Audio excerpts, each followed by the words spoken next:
Hey guys, so I've had a couple of you ask for a part 2 of the Frozen theory I did not too long ago, and I was gonna do it anyway, so why wait? And I didn't have any other video ideas, but that's besides the point. But before I start the video, I do have a part 1 to this theory, so watch that one first, because then you're gonna be extremely confused at this theory. Like, you're gonna be like, what the heck is she going on about? So go watch it first and then come back to this video. And by the way, I'm not following along any script at the moment, but no worries, it's not gonna be as chaotic as it was the last time when I didn't have a script, because I actually have an outline. This is what happens when you don't have a script. What I was trying to say is I actually have an outline for this video, so I hope I don't go off topic too much, and I hope this video is not as chaotic as it was last time I didn't have a script. Anyway, let's get started with the video, but let's refresh your memory first because you have a terrible memory. As do I. In Frozen 2, when Elsa discovers Attribution and she steps into like her rightful spot in the middle of these 4 elements, the shape then expands. But you know how the elements are represented by diamonds? Well, when the shape expands, there are no longer just 4 diamonds. There are 16 diamonds in total, and I, as well as a few of you, think that those other diamonds represent more elements. 16 elements in total. But it's not just that. In the middle where she is standing, there are 2 lines crossing each other, forming an X. And one is connecting air with water, obviously creating ice or snow or whatever, Elsa, you know? And the other one is connecting fire and earth. So what does this create? Who is supposed to stand with Elsa? Who is the 6th element? Well, if you've seen my last video, you know exactly who this is. There is no doubt in my mind that this 6th element is no other than Te Fiti. I mean, who else would this be? Excuse me, I climbed the North Mountain, survived a frozen heart, and saved you from my ex-boyfriend, and I did it all without powers, so... Okay, relax. I know a lot of you think that Anna has like some sort of fire powers because of her red hair, and her dresses always have floral designs, so that must represent Earth.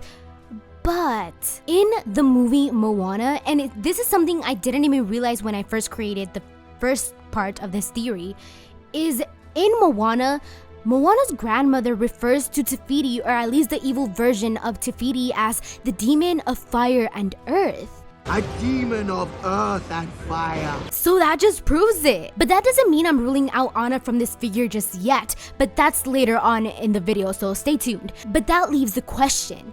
Are all these other diamonds in this figure other Disney characters? Could other Disney characters be more elements? And can some of these elements represent elements from the spiritual world? Remember, Elsa's mother is talking to her through the spiritual world in real time, not just a memory. So I believe that Elsa's mother is actually a spirit as well, just not of the physical world. Besides these 4 elements that we already know of, there are 4 other bigger diamonds, and there is no doubt in my mind that these other bigger diamonds represent Disney characters, existing Disney characters. I mean, some eligible candidates are Anna, Rapunzel, the Magic Mirror, the Fairy Godmother, the Genie, Ursula, Tinkerbell, King Triton, just to name a few. I mean, who do you think are eligible candidates? But one of the most obvious candidates for one of these positions is no other than Rapunzel. I mean, think about it. And I already spoke about her in my last video, but just for a brief moment. But look, she has magical healing hair. She extends life, for goodness sake. And a lot of you pointed out, which something I didn't even think of, is that she may be Elsa and Anna's cousin. It's just perfect. She fits right in. I'm not exactly sure where she will land at though. I think it'd be somewhere between like earth and air maybe, because breathable air and then earth brings life to the planet, you know? Or she could land somewhere between earth and water. I don't think she'd land anywhere with fire, but she definitely lands somewhere here. There is a series on Rapunzel on Disney Plus, so I'm definitely gonna be watching that. I've seen a few episodes, but I'm gonna be watching the whole thing so I can make a video on her completely separately. So if you'd like to see that, let me know. But someone else I think might be a part of this is Moana. Y'all pointed this one out, and I didn't believe it at first. I mean, Moana? How?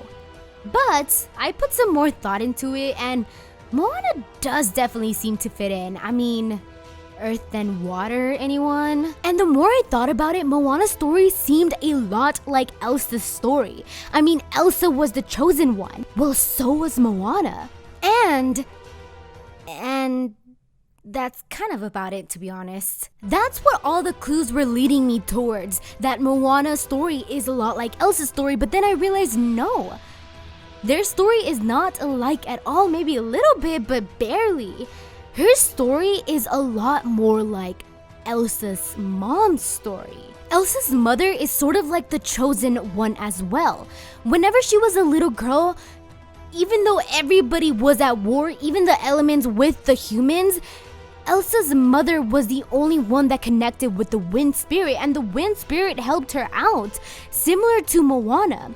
Moana is the only one besides her grandmother who connected with the ocean, and the ocean was always there to save Moana. Elsa's mother didn't have any powers as far as we know, and Moana doesn't have any powers besides connecting with the ocean. So what does this mean? Perhaps she's not even the element in between earth and water.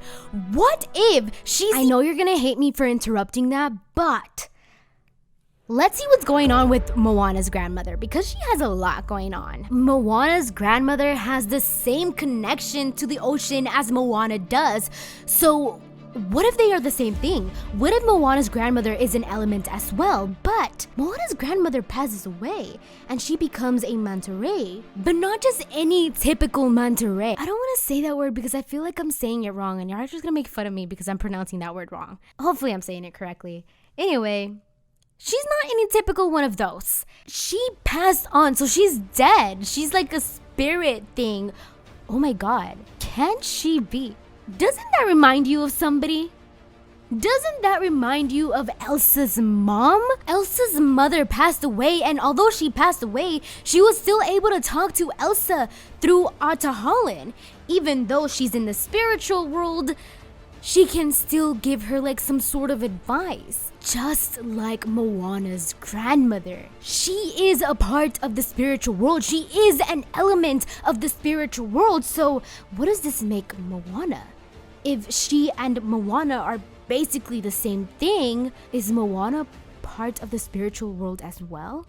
I mean, clearly she's not dead, but one day she will eventually have to pass away, so what if she was chosen to be an element of the spiritual world? I mean, she is the chosen one.